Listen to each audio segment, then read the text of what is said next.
Ya basta de que la iglesia esté encerrada en cuatro paredes. Necesitamos salir, necesitamos presentar a Cristo, necesitamos amar a las personas tal y como son, sin juicio y sin ninguna condena, porque también predijeron que el 2020 va a ser un año de una cosecha impresionante de almas, y nosotros nos estamos preparando para eso. Por eso es de que si usted se da cuenta, el Espíritu Santo está hablando a nuestro país, a nuestra nación, porque creemos que esa promesa se va a cumplir. Por eso le podemos decir con toda certeza, independientemente de que la Biblia lo dice, que su familia, toda su casa, sobrinos, primos, hermanos, todos van a ser para Cristo, ¿okay? Es el tiempo de la redención, y es el tiempo en donde la iglesia se activa, es el tiempo en donde la iglesia entiende su función. Y voy a empezar a leer Primera de Pedro, capítulo 2, versos 9 y 10. Le voy a hacer un breve resumen de lo que empezamos hablando esta serie. Primer carta de Pedro, capítulo 1. ¿Sí es capítulo 1? Primer carta de Pedro, capítulo 1, sí es capítulo 1, verso 9 y 10, perdón. Siempre me confundo. Primer carta de Pedro, capítulo 2, 9 y 10. Dice: mas vosotros sois linaje escogido, real sacerdocio, nación santa, pueblo adquirido por Dios, para que anunciéis las virtudes de aquel que os llamó de las tinieblas, ¿qué dice? A su luz admirable. Vosotros que en otro tiempo no eran pueblo, pero que ahora son pueblo de Dios, que en otro tiempo no habían alcanzado misericordia, pero ahora han alcanzado misericordia. Amén. Y yo le decía que esta es la razón de existir de la iglesia. Y nosotros fuimos salvados, rescatados, sacados de las tinieblas a la luz de Egipto, a tierra prometida, con una función de anunciar las virtudes de aquel que nos llamó de las tinieblas a su luz admirable. Y les decía yo en la primer prédica, y lo hemos venido comentando frecuentemente, que esa es la función primordial de la iglesia. Si la iglesia no está funcionando, entonces hay un problema. Y hay unos ejemplos claros. El Señor, si usted ve capítulo 1 de Génesis, usted se va a dar cuenta que Él creó las cosas con una función. Por ejemplo, los ríos fueron creados para que condujeran las aguas donde el Señor hace llover en toda la tierra y las condujeran a la mar. Si esos ríos no están haciendo su función, no están justificando su existencia por la cual fueron creados. Amén. Si la tierra que el Señor abona con la lluvia, abona con la luz solar y abona con todos los nutrientes que la tierra tiene para que produzca árboles, y esos árboles produzcan fruto que nos alimente, si la tierra no está haciendo su función, no está justificando su existencia. ¿Ok?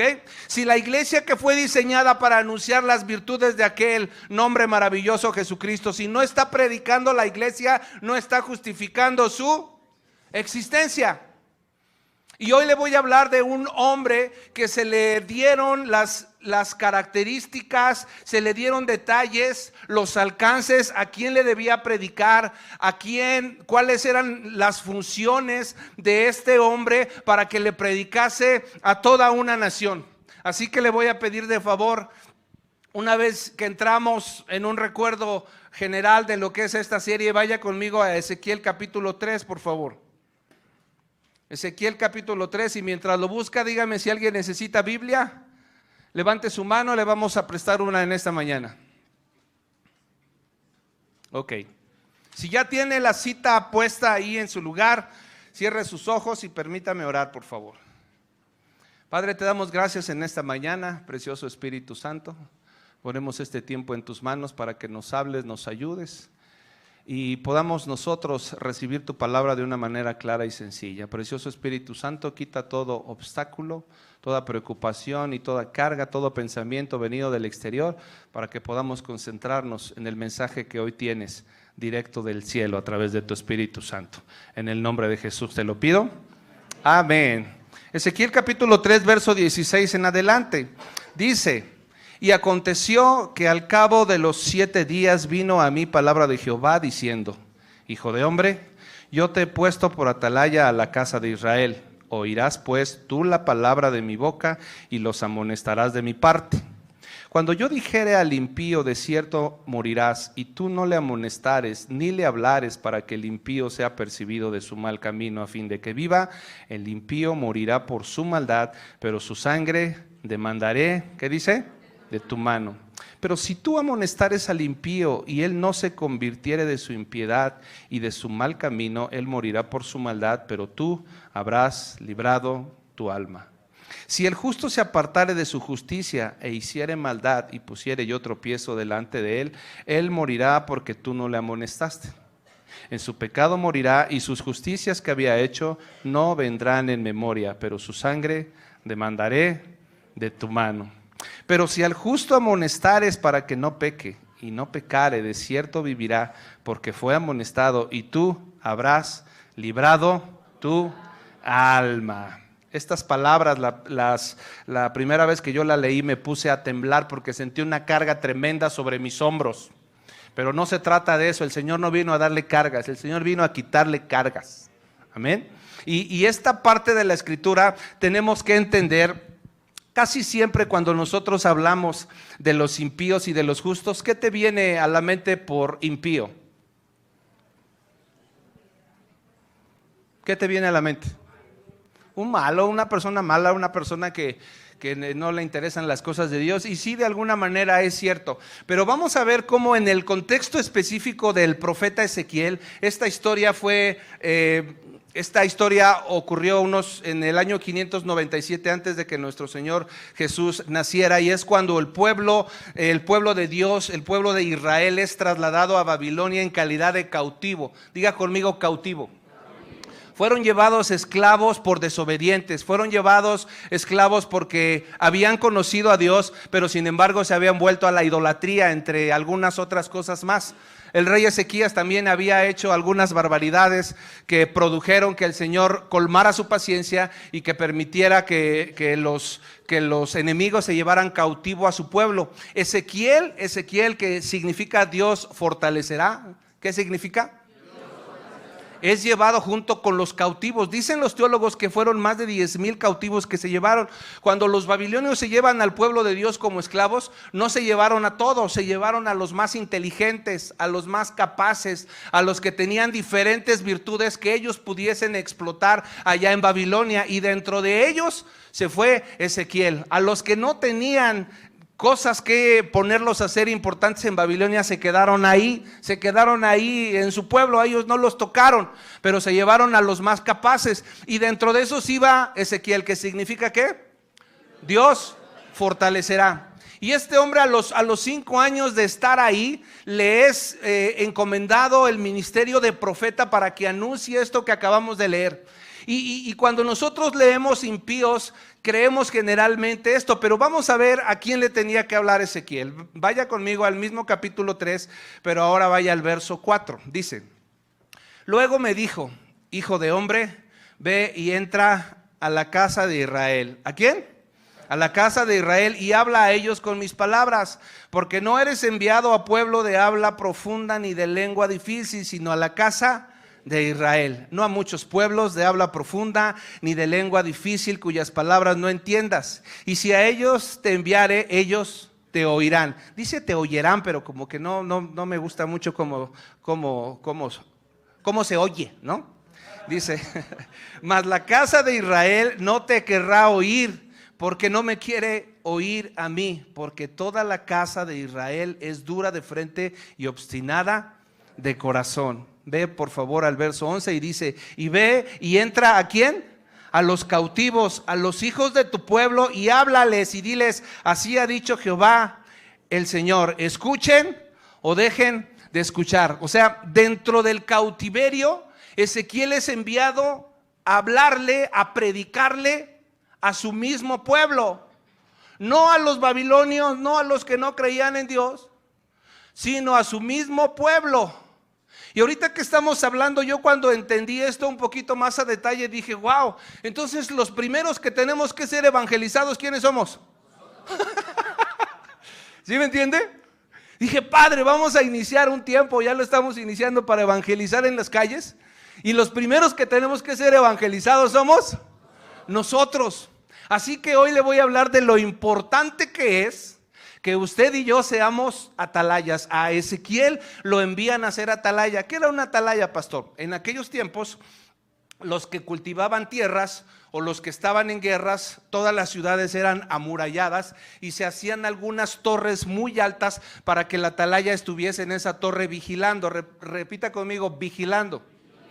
El Palacio de Cortés, una vez ya hice una serie, estaba recordando una serie como de 5 prédicas sobre los atalayas, pero le voy a resumir más o menos. Estaba en lo alto y tenía que tener un panorama completo de toda la ciudad.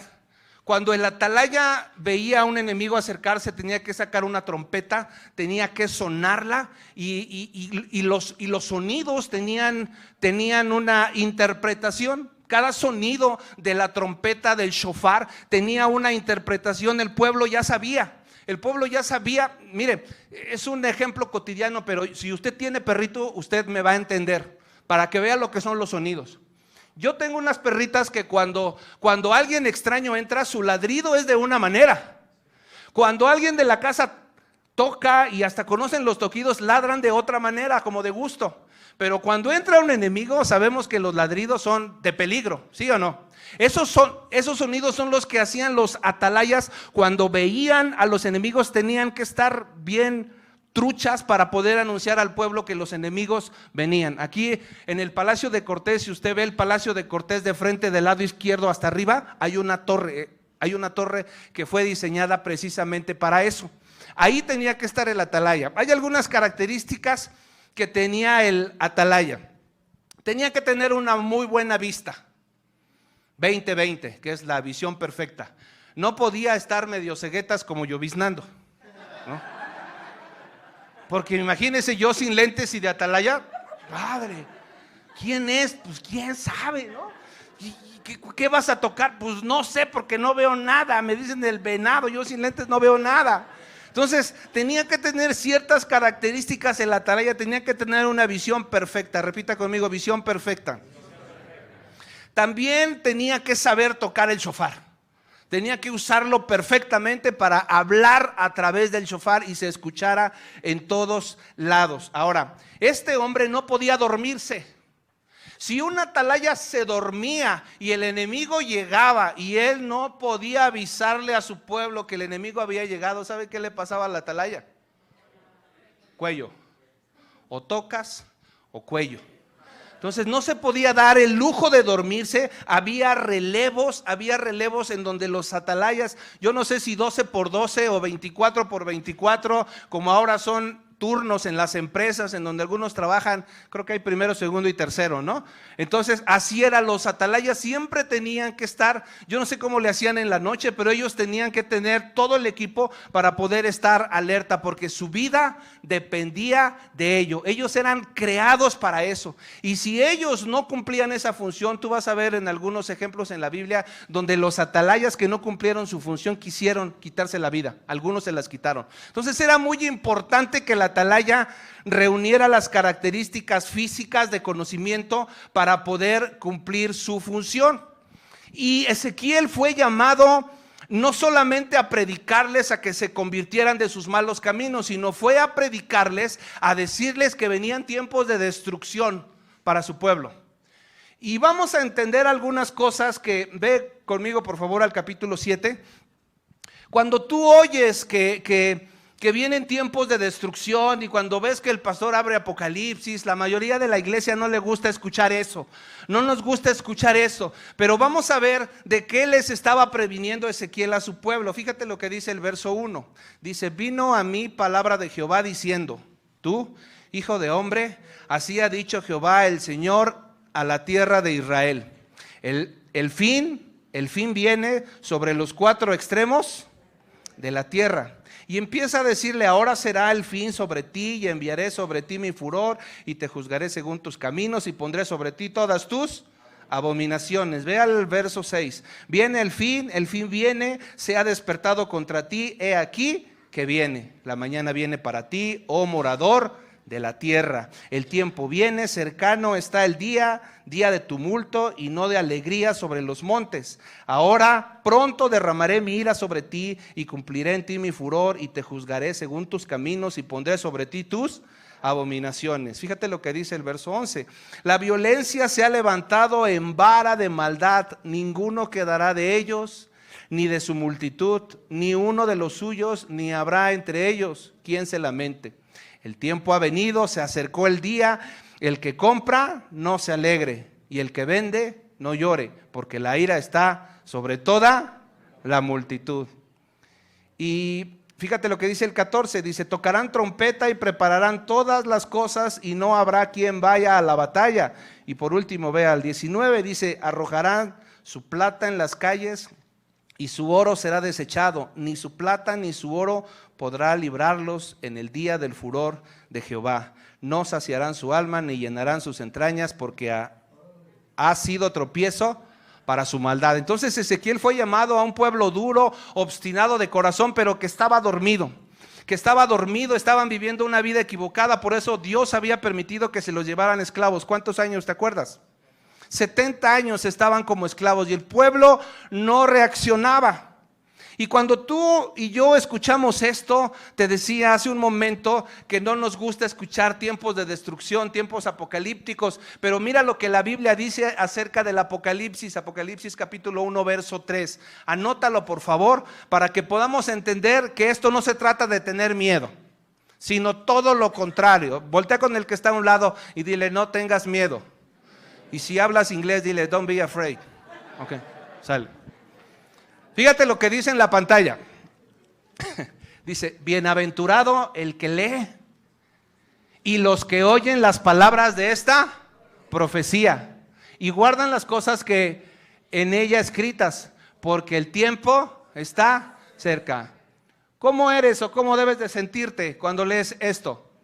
Bienaventurado, y quiere decir doblemente bendecido. No es para que te espantes, es para que te prepares. ¿Vale? Está buena esa frase. Repite conmigo. No es para que te espantes, es para que te prepares. Porque estamos viviendo tiempos de gracia. Si estás haciendo algo incorrecto, que tú sabes que es incorrecto delante de los ojos de Dios, ahorita es tiempo de decirle, Señor, perdóname, voy a rectificar mi camino y me voy a poner a tus órdenes para lo que yo fui creado y lo que yo fui llamado. Ya no es tiempo, iglesia. Y yo no estoy hablando de que va a pasar tal o cual día, no. Mira, no se trata solamente de pensar en los desastres naturales, de los terremotos y de las plagas que pueden venir a la tierra. Se trata de que cada día están muriendo personas, incluso de nuestra familia, que no conocen de Cristo. Estábamos viendo hace unos días que murió uno de los empresarios más importantes de nuestro país, el dueño de las Chivas, Jorge Vergara. No sé qué es dueño no quiero decir nombres porque no quiero promocionar, pero era un hombre muy rico, sumamente rico. Y murió de un infarto. Entonces, así como él, no sabemos si recibió a Cristo, si no, pero no sé, pero así como él, hay miles que están muriendo en nuestro país sin conocer, sin que nadie se acercó, no hubo una atalaya que les dijera, ten cuidado, las riquezas de este mundo son pasajeras, pon tus ojos en Cristo, mira, te invito a leer la Biblia. Yo no sé si haya pasado o no haya pasado, pero cuando una persona está envuelta en las posesiones materiales, la Biblia dice que es más fácil que entre un camello por el ojo de una aguja que un rico al reino de los cielos, ¿sí te acuerdas? Entonces ese es el asunto, que nosotros tenemos que estar preparados, tenemos que estar listos, y antes de evangelizar tenemos que hacer una mirada a nuestro interior, tenemos que voltearnos a ver en el espejo, y un espejo grandote que mira de tu altura, y quédate viendo a ti mismo y dile, ¿cómo andas, chavo? Y el Espíritu Santo te va a decir, ¿andas bien? ¿Tienes que mejorar en esto? ¿Tienes que arreglar tu cuarto porque tu mamá ya está harta de ti? ¿No? Y el Espíritu Santo te va a decir, ama a tu esposa, cuídala y protégela porque eres bien grosero con ella, ni gasto le das. ¿Sí? ¿Le sigo o le paro? ¿No? Pues que el Espíritu Santo habla, él es una persona Y Él te va a hacer ver los errores, porque lo más difícil, lo más complicado es ver nuestros propios errores. Y es bien fácil ver los errores de los demás, pero es bien complicado voltear. Por eso te digo que te compres un espejo. Y el Espíritu te va a revelar y te va a decir: te voy a evangelizar a ti primero, hijo, antes de que salgas a las calles. Amén. Ahora, te voy a hablar de dos tipos de cristianos que están dentro de la iglesia hoy. Y lo que te leí en Ezequiel capítulo 3, verso 16 en adelante, habla del impío y del justo. Regresa conmigo a Ezequiel capítulo 3. ¿Sí están anotando? Ok, gloria a Dios. Tenlo ahí, por favor, en Ezequiel capítulo 3. Y vamos a ver algunas características, nos vamos a ir rápido. Prepara tu pluma y tu lápiz, porque vamos a ver algunas características de los impíos. Pero los impíos, ya te dije que no son los de afuera, son los de adentro, ¿ok? A esos, hoy el mensaje no es para tu vecino, no es para tu suegra. ¿Para quién es? Para mí, ok. Fíjate algunas características, vámonos a irnos rápido, chicos, de proyección, hoy es su examen. Anota las citas, por favor, y vamos a ver el Salmo 37, 21. Salmo 37, 21. Vamos a ver algunas cosas que hacen los impíos. Dice: el impío toma prestado y no paga, mas el justo tiene misericordia y da. ¿Ok? El impío es aquel que se la vive, pide y pide dinero. Es bien famoso en Coppel, en Electra. Le dicen el líder porque lo siguen todos los cobradores. Y debes aquí, y ese no es el problema, ese es un problema, pero no es el mayor problema. El mayor problema es que pides y no pagas. ¿Sí entendemos? Decía mi amado padre cuando estaba joven: toma chocolate y paga lo que debes. Bien que se la saben todos, hijos de mi vida. Mira,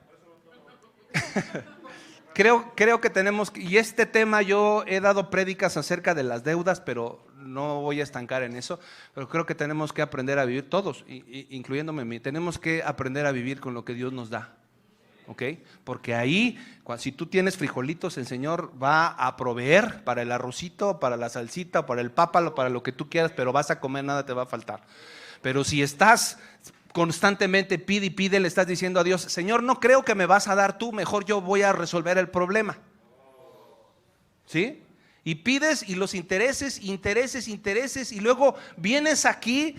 Yo no sé cómo te haya ido el Buen Fin, pero yo les puse un aviso: no caigas en la trampa, no caigas en la trampa. Ay, pastor, son 60 pesos mensuales, 18 meses, por 6 años, dice el hermano.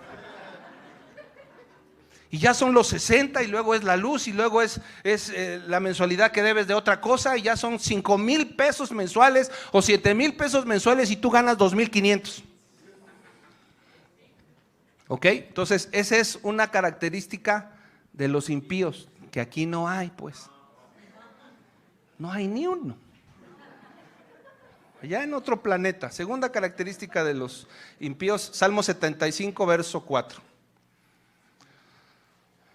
Dice, 75 verso 4, dije a los insensatos: no os infatuéis, y a los impíos: no os enorgullezcáis o enorgullezcan.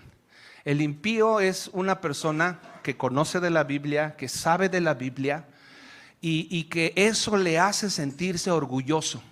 Como los fariseos. ¿Sí te acuerdas de los fariseos? Los fariseos ellos eran considerados impíos delante de los ojos de Jesús. Tenían mucho conocimiento y no admitían que ellos estuvieran equivocados.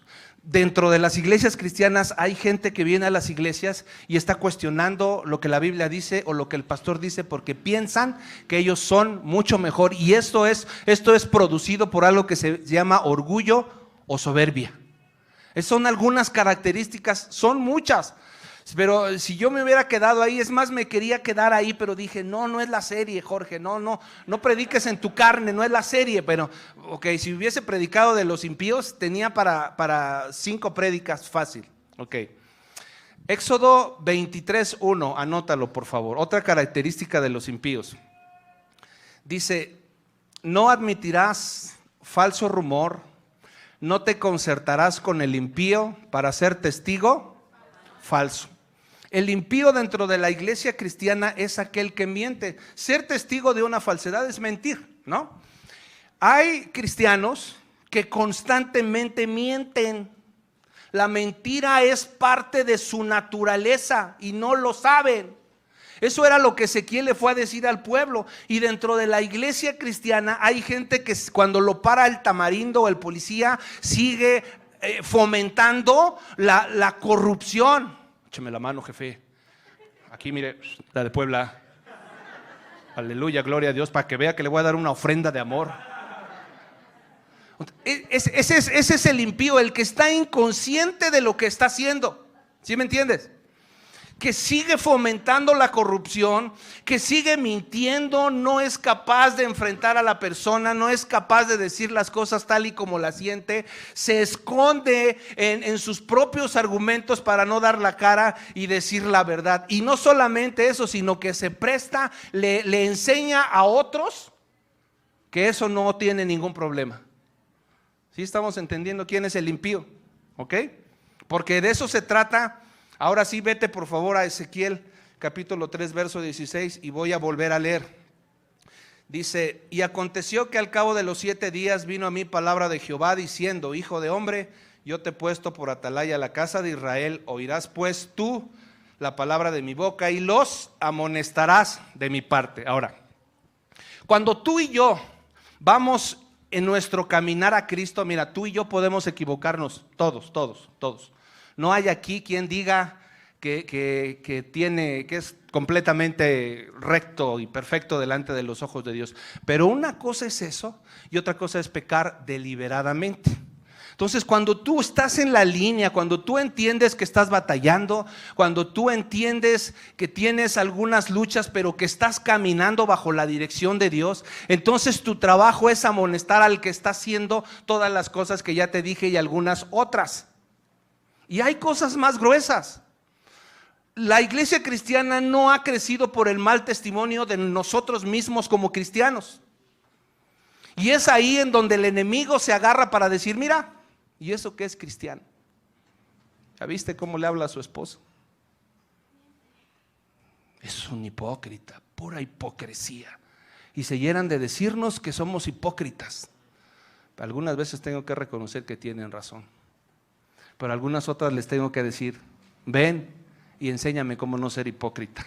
Si tú y yo estamos aquí es porque necesitamos de Cristo Jesús, es porque estamos en un proceso y que podemos fallar, sí podemos fallar, por supuesto que sí, pero una cosa es fallar porque perdiste una batalla y otra cosa es decir, yo voy a pecar y no me pasa nada y voy a hacer esto y voy a fornicar y voy a adulterar y voy a robar. Yo no creo que pase nada de eso, del arrebatamiento ni nada de eso, así que yo voy a vivir mi vida hoy como sea, no hay ningún problema. Ese es el impío. Ese es el impío que está dentro de las iglesias y que hoy el llamado es precisamente a eso, a que dejemos las cosas malas, las cosas negativas, las cosas que tienen que ver con el pecado y nos alineemos a la voluntad de Dios. El día de mañana puede ser demasiado tarde, iglesia. Amén. Ahora bien, ¿qué tenemos que hacer en esos casos? ¿Qué tenemos que hacer en esos casos? Gálatas 6, verso 1 y 2. Porque dice que tenemos que amonestar. ¿Qué es una amonestación? A todos los que nos gusta el fútbol sabemos lo que significa la tarjeta amarilla. ¿Qué significa? Una llamada de atención. ¿Y la próxima qué es? Roja. ¿Y la roja qué significa? Fuera.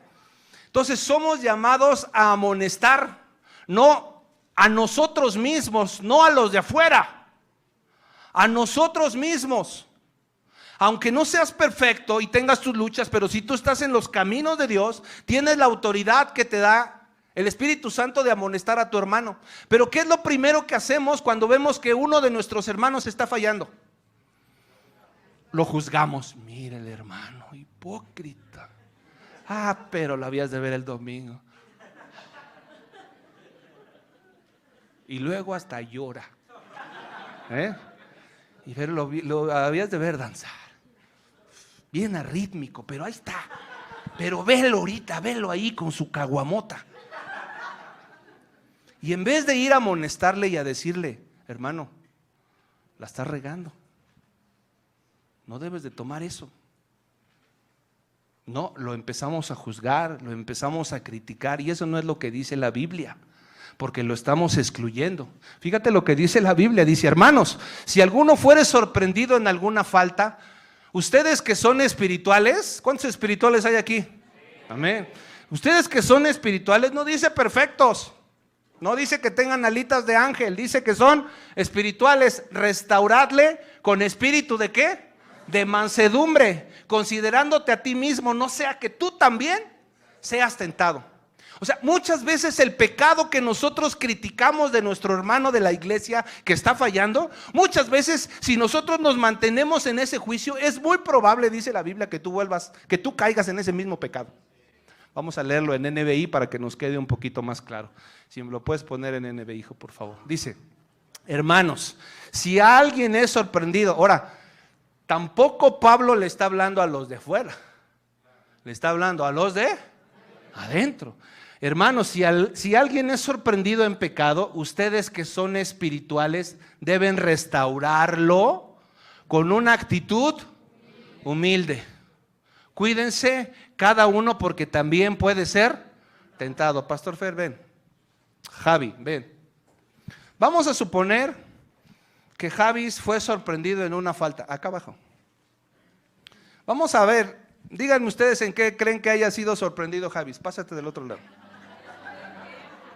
Es un ejemplo, ¿sí? Por eso le estoy diciendo a ustedes. Y alguna bronca, pues es con ustedes, no conmigo. Vamos a suponer que Javi, alguien lo escuchó decir aquí en la iglesia una mala palabra porque estaba enojado. ¿Sale? Dijo una mala palabra, perdió el control. O dos malas palabras.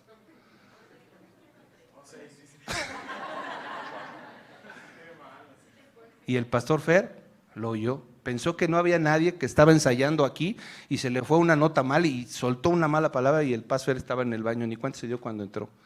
¿Qué tendrías que hacer, pastor? Oye, ven Javi, vamos a la oficina. Oye amigo, ahorita que estabas tocando y pues tal vez no te diste cuenta y tal vez no lo hiciste intencional, pero bueno, te escuché que dijiste una grosería. Entonces mira, yo sé que tal vez es algo con lo que estás luchando y yo creo que todos tenemos ese proceso.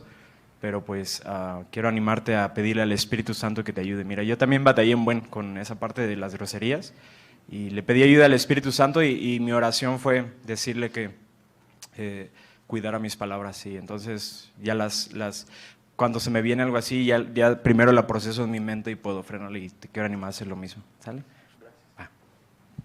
Muy bien, y no lo ensayamos, ¿eh? Pasen a sentarse, pasen a sentarse. Bueno, así se tiene que... ¿Ya lo está amonestando? ¿Sí o no? Si hay una segunda vez, entonces ya viene conmigo y pobre del Javis. Ahí sí a la oficina, a la planchaduría. Ya lo amonestaste. Ahora, fíjate bien. Cuando nosotros amonestamos a una persona, lo tenemos que hacer en amor, lo tenemos que hacer con humildad, lo tenemos que hacer pensando en que nosotros también podemos caer. Pero no podemos esperar, cuando tú le predicas a una persona, cuando tú le haces una observación a una persona, no puedes esperar, no puedes creer que es tu responsabilidad porque tú escuchaste. ¿Sí me entiendes?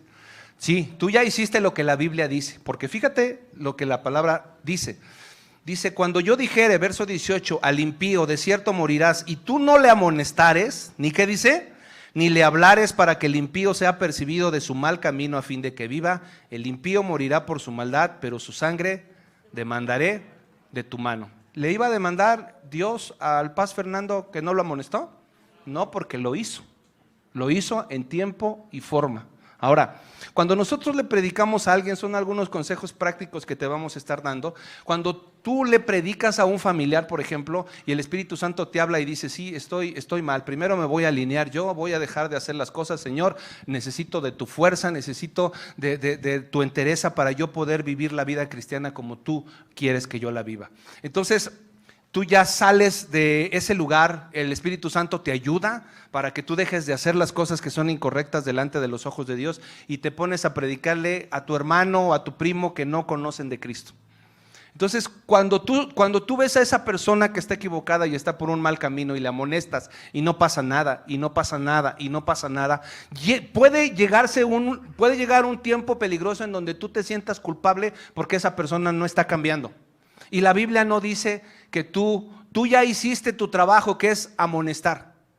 No eres el Espíritu Santo para que la gente se convierta. Uno de mis hermanos varones, el que sigue de mí hacia arriba, yo soy el más chico, me la pasé 1 año y medio predicándole. Y le agarraba la Biblia y le decía, mire hermano, le hablaba primero bonito, así, hasta con música de piano de fondo y todo, ¿no? Hermano, mira, la palabra dice esto. Ah, sí, está bien padre. Sí, hermano, de veras. Y mira, es que la eternidad y el Señor dice que hay calles de oro y es... ¡Ay, qué padre!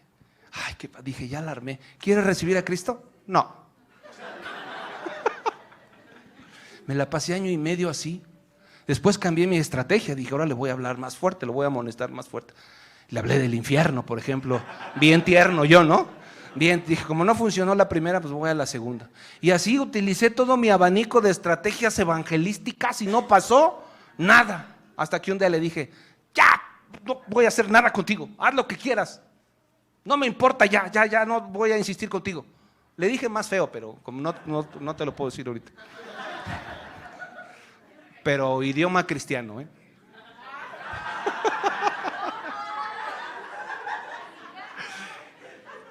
Y después de eso, yo solté eso y le dije, Señor, ya, si este cuate se quiere ir al infierno, pues que se vaya, ya no quiero saber nada.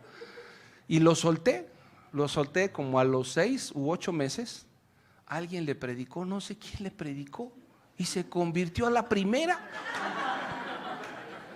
Y hubo una enseñanza que me dio el Espíritu Santo ahí, y yo le preguntaba, ¿por qué no se convirtió conmigo, Señor?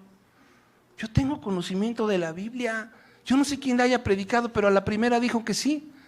Entonces, lo que me hizo sentir el Espíritu Santo es decir, mira, si se hubiera convertido contigo, siempre inconscientemente hubieras dicho, por mí es salvo.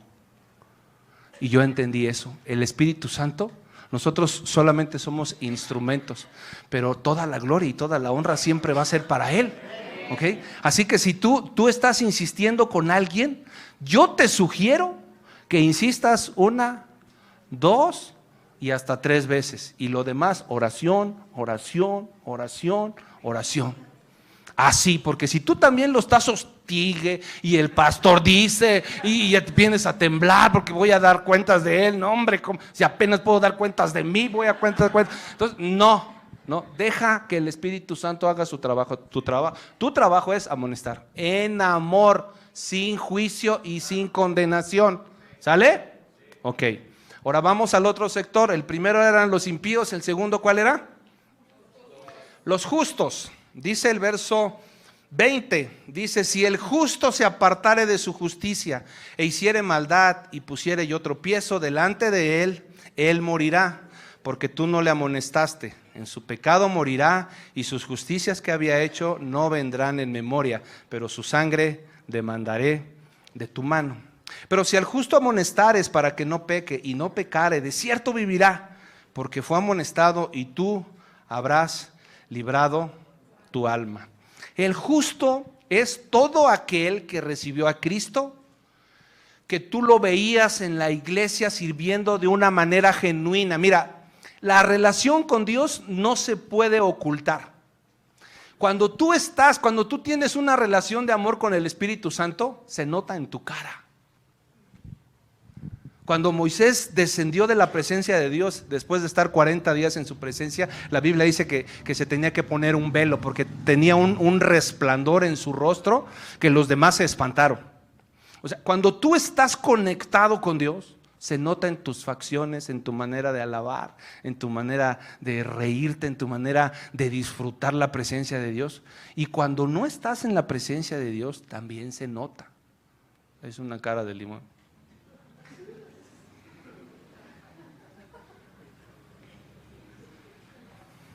Aquí no hay, pues. El justo es aquel que recibió la gracia, la misericordia de Dios, pero que por alguna razón algo pasó en su vida, tuvo un tropiezo y el enemigo le hizo sentirse indigno de levantarse y ya no quiso levantarse, sintió las críticas de la iglesia, sintió el rechazo de la iglesia y decidió mejor ya no continuar. Ese es el justo. Y la Biblia dice que también al justo tenemos que amonestarle en amor. Tenemos que ir por todos aquellos que se fueron. Mira, si todos los que se han ido de la iglesia, algunos les perdí la pista. Ojalá que estén en otra iglesia. Lo pido con todo mi corazón. Pero hay algunos que yo sé que no continuaron con su caminar en Cristo. Y aquí dice que si el justo se apartare del camino, Dios le pone un tropiezo. ¿Sí o no?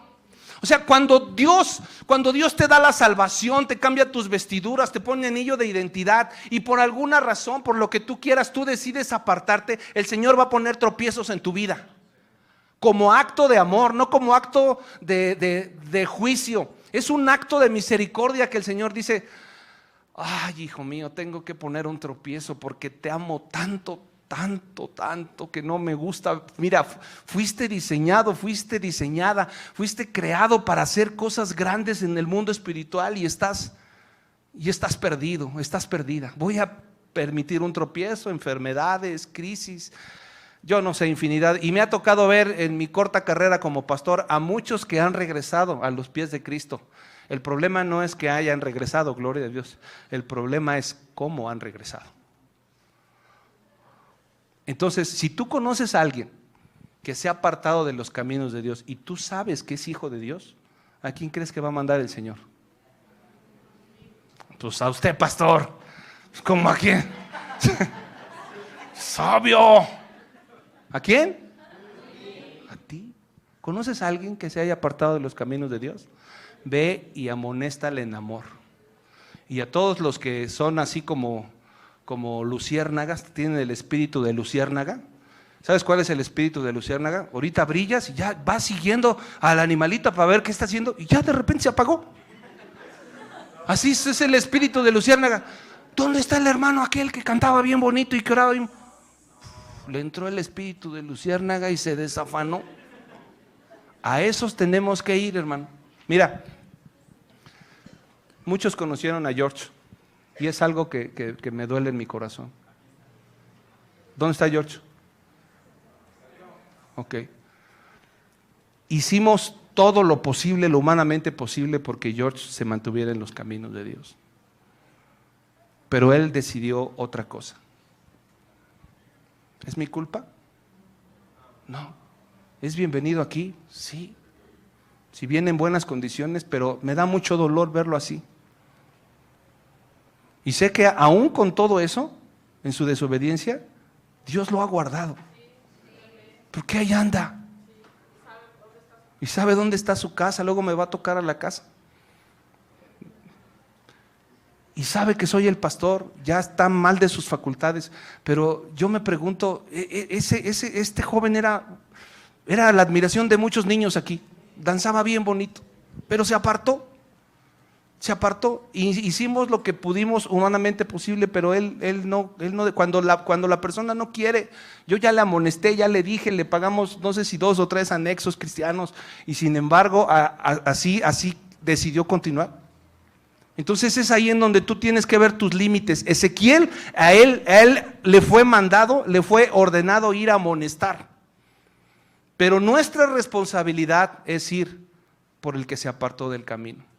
Y estaba yo platicando con el Pasfer el otro día y hay un cantante cristiano de Hillsong, se llama Marty Sampson, que compuso canciones muy bonitas y que no tiene mucho, que puso unas notas negando su fe, que dice más o menos así lo que alcancé a copiar. Dice: estoy realmente perdiendo la fe.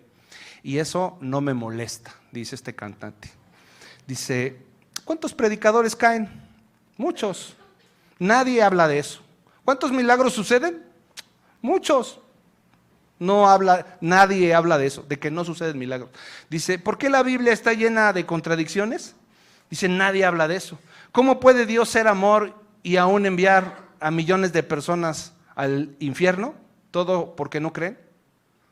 O sea, te estoy hablando de alguien, de un adorador que se apartó de los caminos de Dios. Y la Biblia dice bien claro que en estos tiempos muchos apostatarán de la fe. Fíjate lo que dice la Biblia en Primera de Timoteo capítulo 4, verso 1 en adelante. Yo sé que a lo mejor tú conoces a alguien así. Vamos a empezar. Yo te pregunto una cosa, ¿qué es más fácil, que un inconverso se convierta o que uno que se alejó regrese a los caminos de Dios? Amén. ¿Ok? Creo que todos estamos de acuerdo. Fíjate lo que le dice Pablo a Timoteo, dice, pero el Espíritu dice claramente que en los postreros tiempos algunos, ¿qué dice? Apostatarán de la fe. Apostatar es negar tus creencias, como lo hizo este cantante.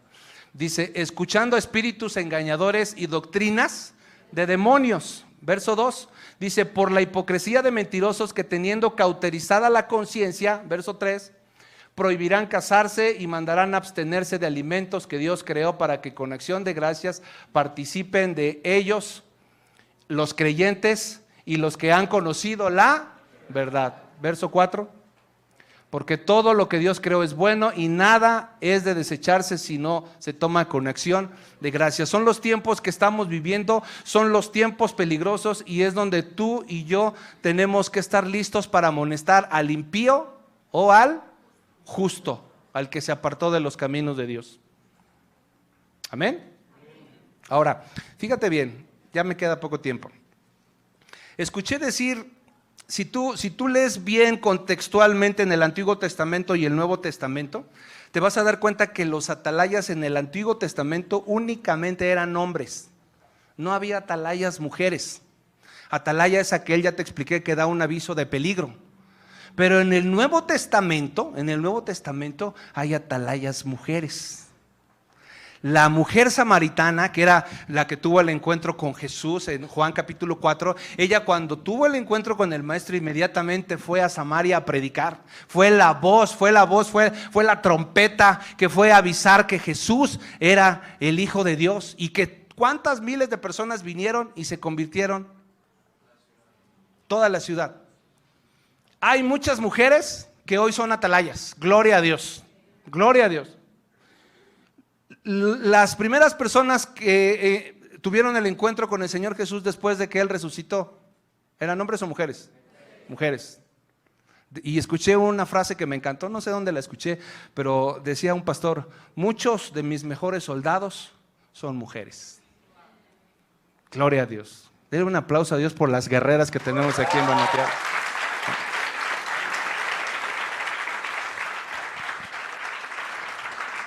Tenemos muchas atalayas, gracias a Dios.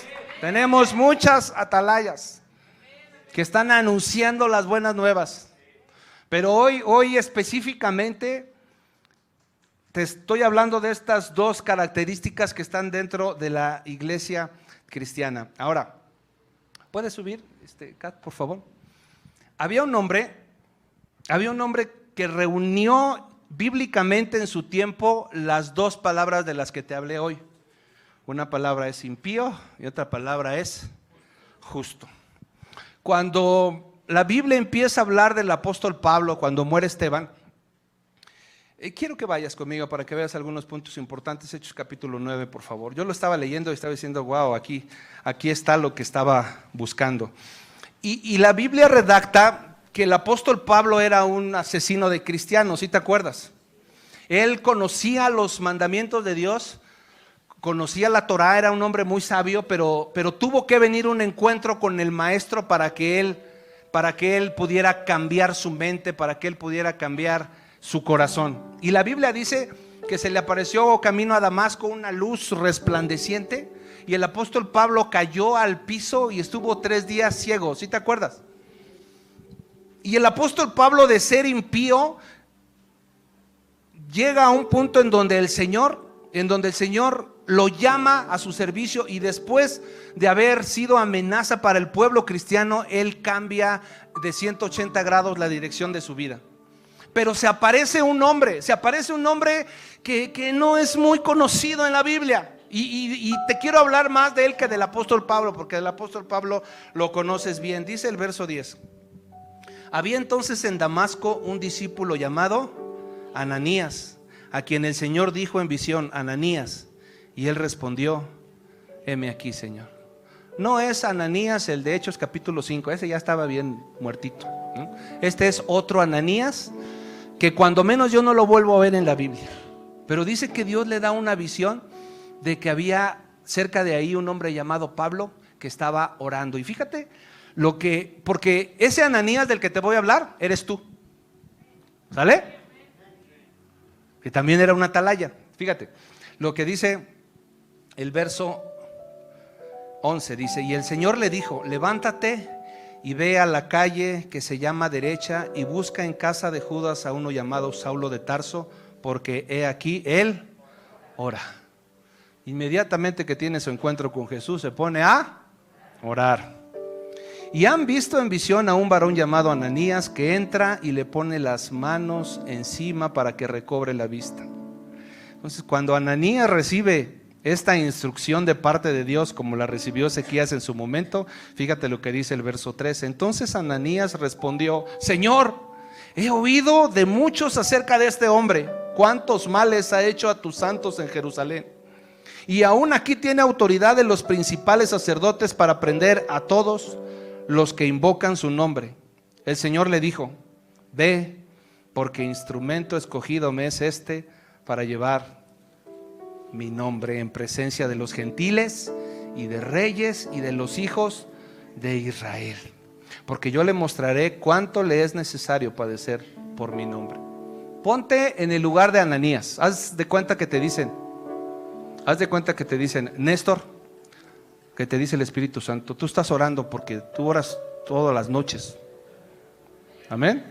Okay. Que te dice el Señor: Néstor, quiero que le vayas a predicar al Chapo, porque me es un instrumento útil y quiero que lo traigas a buena tierra. Yo lo voy a liberar. ¿Sale? Bueno, más o menos así era de peligroso el apóstol Pablo. Y sin embargo Ananías pues da su argumento y le dice: Señor, este cuate, perdóname, ¿estás seguro de lo que estás haciendo? ¿Estás seguro de a dónde me estás mandando a predicarle a este hombre, a hacer algo que tú me estás mandando? El Señor le dice: sí, porque gran instrumento me es este. Y Ananías hace lo que debió haber hecho, y dice el verso 17: fue entonces Ananías y entró en la casa, y poniendo sobre él las manos dijo: hermano Saulo, el Señor Jesús, que se te apareció en el camino por donde venías, me ha enviado para que recibas la vista y seas lleno del Espíritu Santo. Y al momento le cayeron de los ojos como escamas, y recibió al instante la vista, y levantándose fue bautizado. Y habiendo tomado alimento, recobró fuerzas, y estuvo Saulo por algunos días con los discípulos que estaban en Damasco. Fíjate, cuando tú estás orando por las almas, cuando tú estás orando por los inconversos, cuando tú estás orando por lo que tú quieras, es mucho más fácil que el Señor te dé una instrucción. ¿Sí? Y oíamos en el congreso que no solamente se trata de predicar por predicar, sino conectarte a la fuente celestial que es el Espíritu Santo. Y con una persona que tú le prediques, con una persona, ¿sabes cuántos se convirtieron por Pablo? Miles. El tipo escribió la tercera parte del Nuevo Testamento. Fue uno de los que más escribieron, mucho más que los discípulos. Porque un hombre, y yo veo a la luz de la palabra de Dios, Dios ya había tocado a Pablo, Dios ya había hablado con él, pero decide utilizar a un ser humano como tú y como yo para ir a ponerle las manos a Pablo, y él recuperará la vista.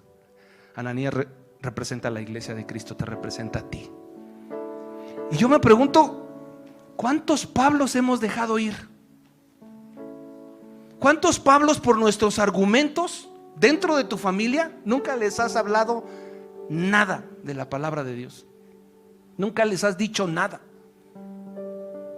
Y potencialmente a lo mejor tú estás pensando, como lo hubiese podido pensar Ananías, no, pues este cuate para que se convierta está muy complicado. Conoce la Torá, tiene argumentos mucho mayores que los míos para que él se convierta, pero voy a obedecer al Señor.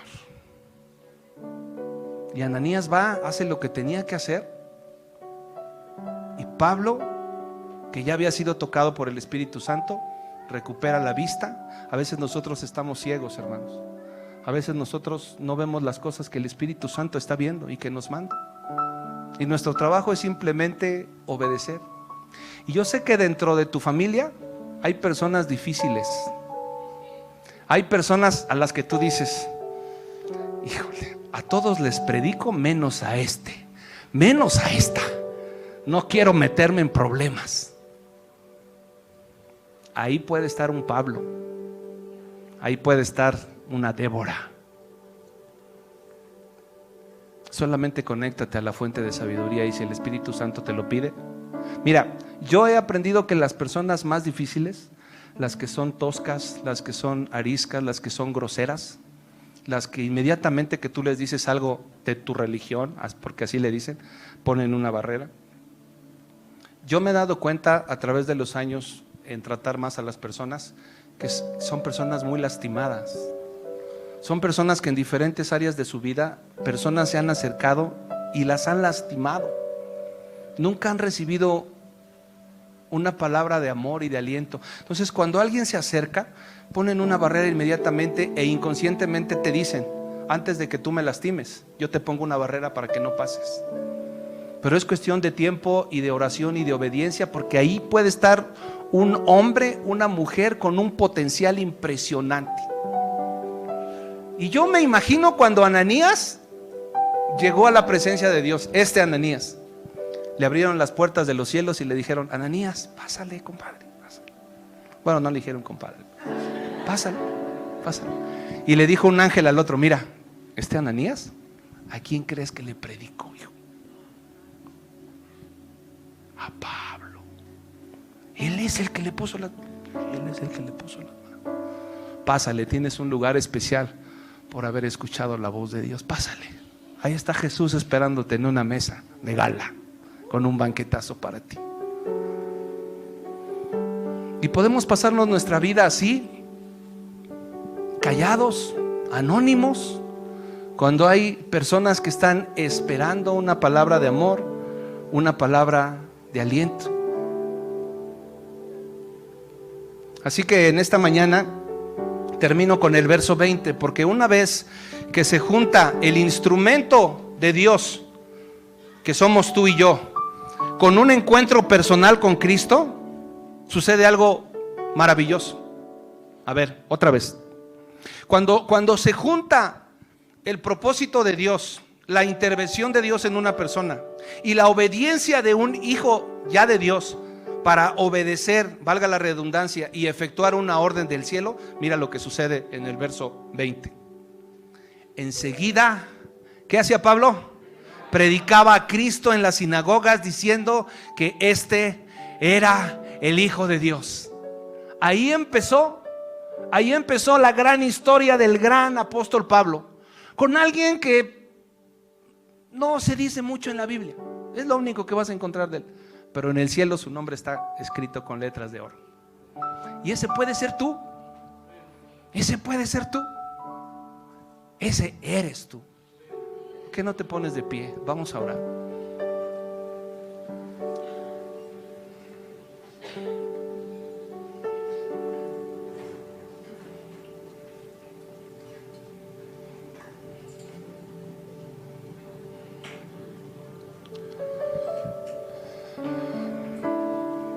Padre, en esta mañana queremos pedirte perdón, Señor, porque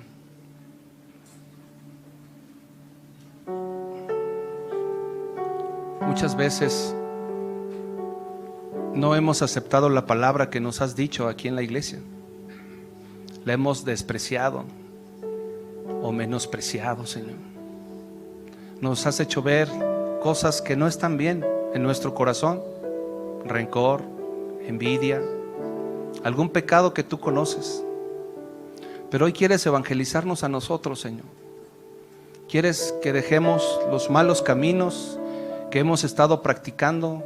Cada quien sabemos, Señor, lo que estamos haciendo, lo que estamos pensando, que no son cosas agradables delante de tus ojos. Y te pedimos perdón por vivir en un estado de inconsciencia. Pero te pido, amado Espíritu Santo, que nos redargullas en esta mañana, que nos hagas saber que no podemos salir de aquí y practicar las mismas cosas que hemos estado practicando, que te desagradan. Espíritu Santo, por favor, si has de quebrantarnos, hazlo.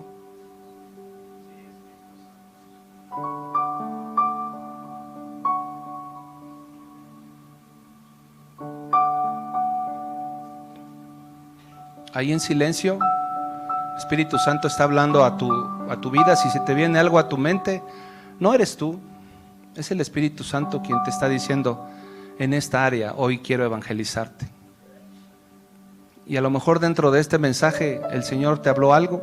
Yo así lo creo, así lo espero. Pero si no lo escuchaste de parte mía, el Espíritu Santo te lo va a decir ahorita ahí, a un lado de ti, en tu oído. Y no es para condenarte, no es para enjuiciarte, simplemente es para que te alinees a su voluntad y tengas la autoridad del cielo para salirle a predicar a otras personas. Te dejo un minuto en silencio.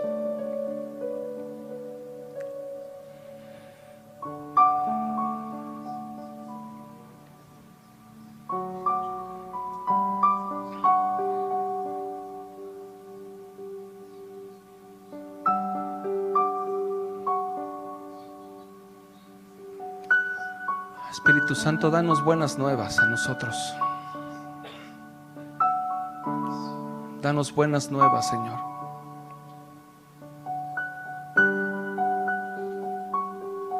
Creemos que toda nuestra familia, porque tú lo prometiste, va a venir a tus pies.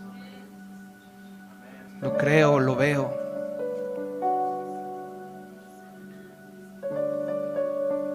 Pero hoy quiero estar preparado para lo que vas a hacer a través de mí, como lo hiciste con Ananías.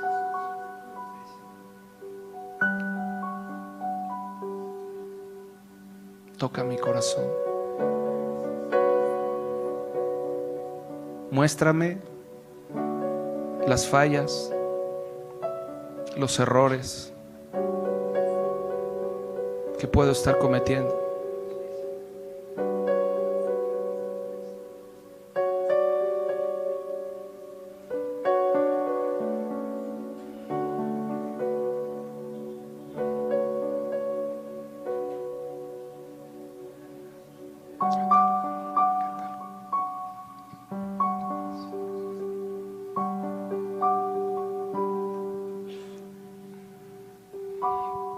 Pon tu mano derecha en tu corazón.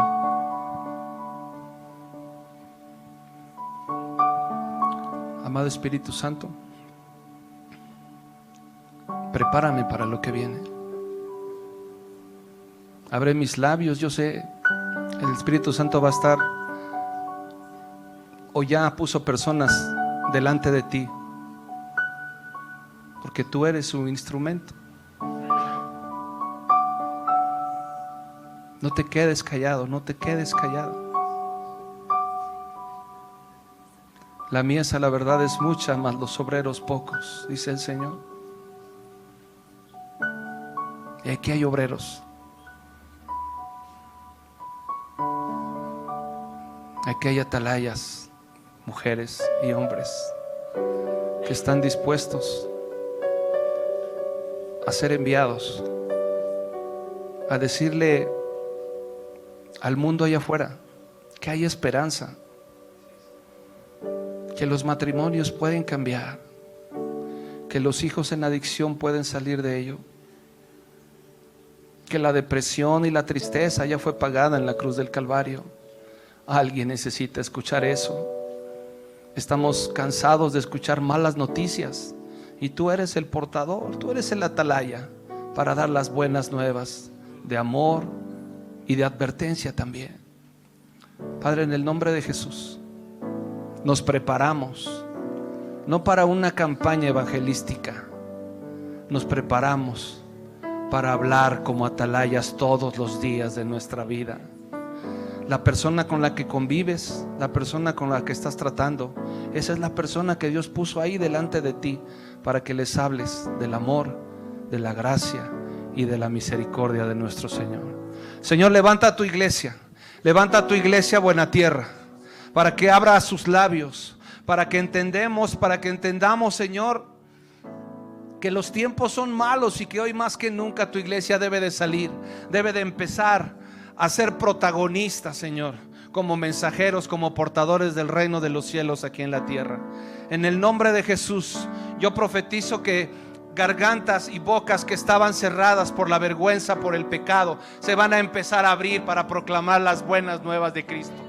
En el nombre de Jesús, toda influencia del enemigo a través del pecado y de las faltas que todos hemos cometido aquí, hoy esa mentira se queda derribada, se queda en el piso, porque el Señor Jesús en la cruz del Calvario pagó con su sangre preciosa para que nadie pudiera reclamarnos ni evidenciarnos nada. En el nombre de Jesús yo profetizo sobre estas familias que están aquí levantando sus manos. Levanta tus manos. Yo profetizo sobre todos ellos que van a ser gente de influencia en sus trabajos, en sus labores, en sus negocios, en sus casas, en su familia, Señor. Y en el nombre de Jesús, antes que este año se termine, muchos de ellos serán usados como Ananías para que grandes hombres y mujeres de Dios vengan a los pies de Cristo. Yo lo veo y lo creo en el nombre de Jesús. Aquí hay Pablos, aquí hay Séforas, aquí hay mujeres, guerreros y guerreras que van a caminar en los caminos de Dios. En el nombre de Jesús, vamos a cantarle al Señor.